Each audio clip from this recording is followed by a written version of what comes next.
Bonjour à toutes et à tous, je suis Damien Bertrand de l'équipe Link City RATP. On est très content d'être avec vous ce matin. Enfin, on est très frustré aussi d'être que 3 devant vous, parce que toute l'équipe avait très envie de venir. Merci Monsieur le maire et à son équipe. Vous avez bien compris qu'on ne peut plus faire aujourd'hui la ville comme avant, en chambre, entre techniciens. Qu'on ne fait plus seulement la ville pour les habitants, mais aussi et surtout avec vous qui êtes là, nombreuses et nombreux ce matin, et c'est très bien comme ça. Alors, pour moi qui travaille depuis maintenant bientôt 20 ans sur la requalification des quartiers d'habitat collectif des années 60-70, un peu comme le quartier des centres, je sais tout le potentiel qu'il y a dans ces quartiers-là et l'attachement que vous avez aussi à ce quartier. Je sais aussi qu'il peut y avoir des problèmes de sécurité, de tranquillité, il ne faut pas les nier. Et c'est pour ça que notre projet cherche avant tout à les adresser et à les prendre en compte. Alors, sentier commun, qu'est-ce que ça veut dire ? Sentier commun, c'est une invitation à cheminer avec vous vers un quartier plus sûr, plus agréable et plus vivant. Notre objectif, c'est de faire des logements pour toutes les bourses et tous les goûts, pas seulement des petits pavillons pour certains, et puis de faire le maximum. On a beaucoup misé sur la création d'espaces collectifs pour se rencontrer, pour se mélanger. On vous en parlera tout à l'heure, c'était vraiment la focale de notre approche. Alors pourquoi cet associé entre Link City et le groupe RATP ? D'abord parce que, vous savez sans doute, l'arrivée d'un métro, c'est toujours un moment à la fois délicat et plein de promesses. Le cœur de l'agglomération parisienne s'est beaucoup développé autour des métros, historiquement. Et donc c'est un moment intéressant, et on s'est dit que c'était assez naturel de s'associer à la RATP pour conduire ce projet dans la durée avec eux et avec vous. En plus, le groupe RATP est présent sur le quartier des Centres depuis plus de 20 ans maintenant. RATP, c'est pas seulement des bus, mais c'est aussi les logements de RATP Habitat. C'est aussi un centre-bus où vous avez 800 personnes qui viennent tous les jours travailler. Et puis demain, le métro qui arrive. Puis la RATP, c'est aussi le gage d'une approche sérieuse et opérationnelle des questions de mobilité. C'est une dimension très importante du projet qui est à mettre en œuvre sur le quartier des Centres, notamment par rapport à la question des stationnements, on y reviendra. Et donc on a beaucoup misé sur l'approche stationnement pour ne pas vous créer de nuisances. Et puis quant à Link City, pour ce qui nous concerne, nous on est un promoteur un peu particulier parce qu'on appartient à une grande maison qui s'appelle Bouygues Construction. Bouygues Construction, qui est une entreprise qui a été à nos côtés dès le démarrage de nos réflexions. C'est un gage de sérieux, de solidité, d'engagement dans la durée. Par ailleurs, Bouygues Construction est très engagé pour construire mieux. Peu de gens le savent, mais on est aujourd'hui le premier constructeur bois en France. Et donc, on a beaucoup investi pour réduire la durée et les nuisances des chantiers. Alors, pourquoi est-ce qu'on ne sait pas... je passe voilà, le type de réalisation. Alors, pourquoi on ne s'est pas limité à faire des perspectives d'architectes dans ce projet-là et qu'on a eu envie de faire dessiner un illustrateur qui connaît bien le quartier des Centres, Loïc Froissart? C'est parce que finalement, on avait plutôt envie d'être devant vous ce matin avec des intentions, notre vision du quartier, plutôt qu'avec un projet qui serait déjà tout dessiné, tout fait. Alors, c'est vrai qu'on nous a demandé, dans le cadre de ce concours, de dessiner un projet. Et aujourd'hui, de vous présenter nos intentions. Nous, franchement, on l'a bien pris, pas de souci.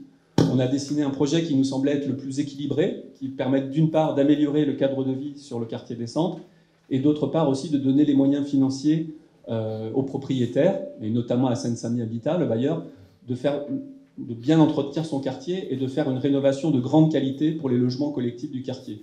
Parce que finalement, pour nous, c'est ça, l'un des enjeux écologiques majeurs, c'est finalement aussi de bien rénover l'habitat. Mais entre nous, ce matin, et vous en êtes la preuve, rien n'est figé. Tout reste à construire entre vous. La forme et la hauteur des bâtiments, le dessin des espaces collectifs, les commerces, tout reste à décider. Il y a vraiment un dialogue à avoir ensemble, avec vous, avec les propriétaires, avec la ville, avec Seine-Saint-Denis Habitat, sur les attendus de ce projet-là. Rien n'est figé. On a vraiment envie d'avoir une discussion franche et honnête avec vous ce matin, ensuite sur nos stands, pour définir avec vous le projet le plus équilibré. Mathieu, je te passe maintenant la parole. Bonjour à tous, donc, je suis Mathieu Delorme, je suis paysagiste et urbaniste. Et ce que je vous propose, si Damien, tu veux bien passer les slides, ce que je vous propose, c'est que moi, en tant que paysagiste, quand je fais du projet, on part de l'existant. Donc on a énormément été sur le terrain, et c'est vrai que votre quartier a une grande qualité, notamment de paysage. Il y a des arbres remarquables, il y a des grandes étendues, on voit loin, et ça, c'est l'identité de votre quartier. qu'on veut partir de ça et on veut améliorer cette situation. Donc c'est vrai que quand vous voyez les centres, comme ici sur le quartier, mais celle d'après aussi, où on retrouve ce cheminement au sol, il y a les centres font, c'est pour ça que notre projet s'appelle Sentier commun, c'est-à-dire que ça c'est une figure d'identité du quartier et nous à partir de cet état-là, on est là pour amener plus de nature, plus de biodiversité et bien sûr aussi plus de vie qui passe par des constructions. Et donc effectivement, toutes ces centres, pour nous, si vous voulez, c'est la donnée de base et c'est comme ça qu'on voit le quartier. Alors on a deux principes qu'on a édictés ensemble. Le premier principe, c'est de créer, on est le projet qui crée le plus d'espace collectif en termes de mètres carrés. Donc ce qu'on vous propose, c'est les centres en commun, les sentiers en commun. Et le deuxième principe, c'est qu'on ne construit pas sur un espace vert. On ne construit que sur un espace qui est déjà bitumé, bétonné, c'est-à-dire en gros les parkings avec une très grande attention pour que chaque stationnement puisse vous être restitué dans le cadre du projet. Vous ne perdrez pas de stationnement au global et ça c'est Steven qui va vous le raconter. Ça c'est vraiment nos deux grands principes de projet. Alors maintenant je vous propose une balade dans le quartier pour vous faire le tour de tout ce qu'on vous propose et qu'on pourra un peu discuter ensemble. On va commencer autour du métro, l'arrivée du métro qui est un acte majeur fondamental dans les prochaines années. Ensuite on ira côté rue de Paris. Vous verrez, on va passer plusieurs espaces nouveaux qu'on va transformer, paysagers. Et enfin, on finira sur l'avenue du Maréchal de Lattre de Tassigny. Alors là, voilà, et là je laisse la parole à Steven de la RATP sur l'arrivée du métro. Bonjour. Donc ici, vous reconnaissez la future sortie du métro Serge Gainsbourg qui arrivera avec le prolongement de la ligne 11. Vous pouvez voir ici l'arrivée de la ligne 11, du coup, évidemment, elle va apporter énormément de dynamisme au quartier et on veut accompagner ce dynamisme en dynamisant et en réactivant les cellules commerciales aux alentours sur cette place que sera la place du métro Serge Gainsbourg. Vous pouvez voir ici, une particularité de notre projet, c'est d'avoir conservé le parking silo qui est à proximité du métro. En fait, pourquoi on a fait ce choix de le conserver? En fait, on s'est dit que c'était dommage de détruire un bâtiment qui était sain et qui existait aujourd'hui, et que ça n'avait pas de sens de le détruire pour reconstruire, et donc pour l'impact écologique et aussi pour les nuisances de travaux que ça pouvait avoir. Et en plus, cette fonction de stationnement, ces parkings silos, donc on prévoit de le rénover, son apparence évidemment, mais cette fonction de stationnement, elle est essentielle au quartier, et en fait ces bâtiments ils ont quand même le bon goût d'être très capacitaires et de pouvoir accueillir 250 places chacun des parkings silos. Ici vous voyez toujours la sortie du métro, et donc ici le parking silo auquel je faisais référence tout à l'heure. Et en fait on prolonge en fait ce bâtiment en proposant des services, et notamment accolés au parking silo, parce qu'on sait que votre façon de vous déplacer avec l'arrivée du métro va évoluer, et notamment il est fortement probable que vous ayez des rabattements en vélo, etc. sur le métro. Donc ici, en fait, il y aura un local d'activité qui est proposé qui sera géré par la RATP, et qui sera en fait une maison du vélo, une maison de la mobilité, et qui permettra de réparer, enfin il y aura de la vente, de la location, de la réparation de vélos ou de trottinettes. C'est ce genre, on met en place ce type de locaux sur d'autres sites. Et à côté, vous avez un café associatif, une salle de sport qui est proposée, et une crèche au-dessus. La particularité en fait de ces locaux d'activité, c'est que en fait, ils sont montés sur un montage donc on est avec un partenaire spécialiste de l'économie sociale et solidaire qui en fait propose à prix coûtant de louer ces locaux d'activité. Et en fait, ça permet à des activités économiques un peu plus vulnérables que d'autres, plus fragiles, ça leur permet en fait d'accéder à ces locaux d'activité. Maintenant, on va se balader sur les différents espaces rue de Paris. On va commencer sur la slide suivante, Damien. On va commencer par les jeux d'enfants existants que vous connaissez déjà, et ensuite on va aller vers la rue de Paris parce qu'on vous propose des grands jeux. La rénovation aussi du stade, ici, on ira au centre du quartier, là où on propose des jardins potagers, et un endroit qu'on aime beaucoup, qu'on appelle le Square, qui est au niveau de la rue Léon Renault. Alors, on commence. Ici, vous connaissez, c'est les jardins d'enfants pour les petits enfants. Et là, vous voyez à la place des parkings, c'est là où on vient concentrer le projet donc, en bois, et on vient aussi commencer à revégétaliser la sente qui est là, qui a déjà des beaux arbres qu'on vient compléter, et on vient conserver aussi les arbres du parking que vous connaissez déjà, qui seront dans les jardins des projets. Deuxième espace, c'est un espace pour des jeux, mais pour les plus grands enfants, peut-être adolescents aussi. On travaille avec une structure qui s'appelle Playgone, qui est spécialisée dans des jeux nouvelle génération, et là on vous le propose, ça sera géré, réparé régulièrement, ça sera vraiment bien entretenu, et au rez-de-chaussée, comme on vous le dit, dès qu'il y a des bâtiments, il y a de la vie, et notamment une maison de santé qui sera co-construite avec les professionnels du quartier. L'autre espace, c'est le stade, où on vous propose un stade de basket 3x3, revisité aussi, coloré, en travail et en partenariat avec le Paris 2024 sur les Jeux Olympiques, et donc avec notamment un petit gradin qui permet d'avoir vraiment un lieu rénové et joyeux dans le quartier. Et maintenant, je laisse Steven raconter. Très brièvement, si tu peux remonter. En fait, là, vous voyez au second plan en fait, des bâtiments qui sont gérés par RATP Habitat, qui est bailleur, en fait, qui est très présent évidemment en Ile-de-France, mais qui est déjà présent au Lila. Et vous avez ici des locaux d'activité qui reprennent le même modèle économique, les mêmes modalités que celles qui sont à la sortie du métro. Et donc, ces bâtiments de RATP Habitat ici sont en loyer modéré.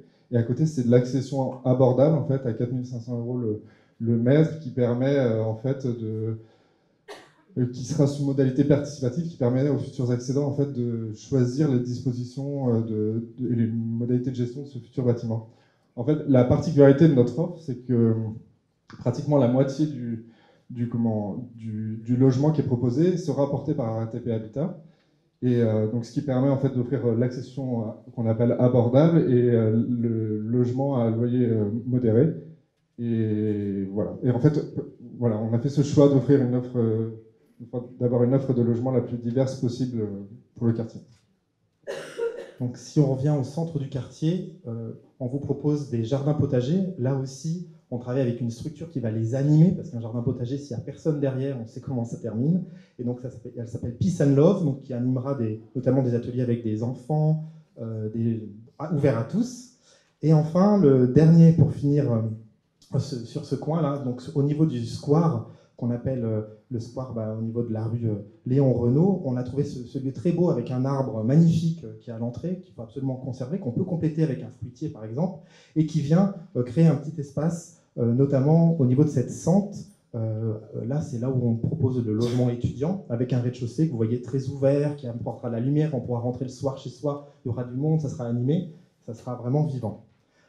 Dernier espace, c'est sur l'avenue du Maréchal de Lattre de Tassigny, où là, c'est un peu notre spécificité à l'agence, c'est qu'on vous propose de créer à cet endroit-là, avec vous, un lieu qu'on appelle nous un kiosque. Mais ça, c'est vraiment quelque chose qu'on fait avec vous, c'est-à-dire on détermine vos besoins, soit c'est une petite maison, soit c'est une petite architecture, on le fait en atelier participatif, tout le monde peut nous aider à construire ce lieu-là, où on peut avoir, voilà, c'est pour les associations, c'est pour ranger le matériel de jardinage, en tout cas, on garde et on active ce lieu-là.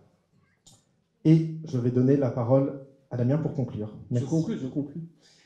Il me reste 2 minutes pour vous dire. Voilà, si vous devez retenir 3 choses de notre vision du quartier, c'est 3 partis pris. D'abord, c'est transformer plutôt que démolir. On sait que beaucoup d'entre vous en ont marre des chantiers. C'est pour ça qu'on a pris le parti par rapport aux autres équipes de démolir le moins possible. On conserve le parking silo, on construit en bois, on préfabrique un maximum en usine pour que les chantiers soient courts et qu'il y ait très peu de nuisances. Ça, c'est une première chose. Deuxième parti pris, c'est vous offrir tout de suite, dans les mois qui viennent, tout de suite des choses en plus pour les habitants qui sont déjà là. Mathieu vous en a parlé, des aires de jeu, des potagers, une maison des mobilités, etc. Tout de suite, avant même de poser la première pierre, de tout de suite vous apporter des choses à vous qui êtes déjà là sur le quartier. Et puis, troisième et dernier parti pris, c'est avancer ensemble, co-construire avec vous. Tous ceux qui vont passer après moi vont vous dire qu'il faut faire de la concertation. Nous, on le fait, d'une part parce qu'on ne sait pas tout, et d'autre part parce qu'on est convaincu que ça fait des meilleurs projets. Donc la démarche qu'on vous propose, c'est pas seulement de vous associer au choix de la couleur des volets, mais c'est de travailler avec vous sur la forme et la hauteur des bâtiments, des stationnements qui soient adaptés à vos besoins. Vous pourrez être associé au choix des activités commerciales et des activités artisanales qui seront dans les rez-de-chaussée. Vous pourrez même, pour ceux qui le souhaitent, participer au choix de vos logements à travers le dispositif d'habitat participatif qu'on vous propose avec RATP Habitat. Bref, on vous associe à chaque étape pour vraiment faire face aux enjeux climatiques d'aujourd'hui et de demain. Parce que moi, mon expérience quand même des interventions dans les quartiers d'habitat populaire, c'est que les habitants, ils ne se désintéressent pas du tout de l'écologie. Vous en avez juste marre que ça soit imposé par en haut. Vous avez envie de définir l'ordre du jour, et nous, ça nous va très bien, franchement. On est très à l'aise avec ça. Bref. Et donc, pour conclure, tout à fait Jean-Luc, pour conclure, et on vous propose enfin de vous rendre des comptes, de pas seulement venir vous concerter à la pose du premier arbre, mais aussi deuxième et aussi au troisième. Donc maintenant, j'ai envie de vous dire, on est impatient de vous retrouver sur notre stand pour vous en dire un peu plus sur nos visions du quartier, et puis surtout vous écouter, vous entendre sur vos inquiétudes, vos aspirations, parce que finalement, de vous voir si nombreux ce matin, nous, ça renforce encore notre motivation à faire ce bout de sentier en commun avec vous. Hein, et je crois qu'on est d'accord pour dire que ça va être passionnant. Donc à très vite sur notre stand. Merci.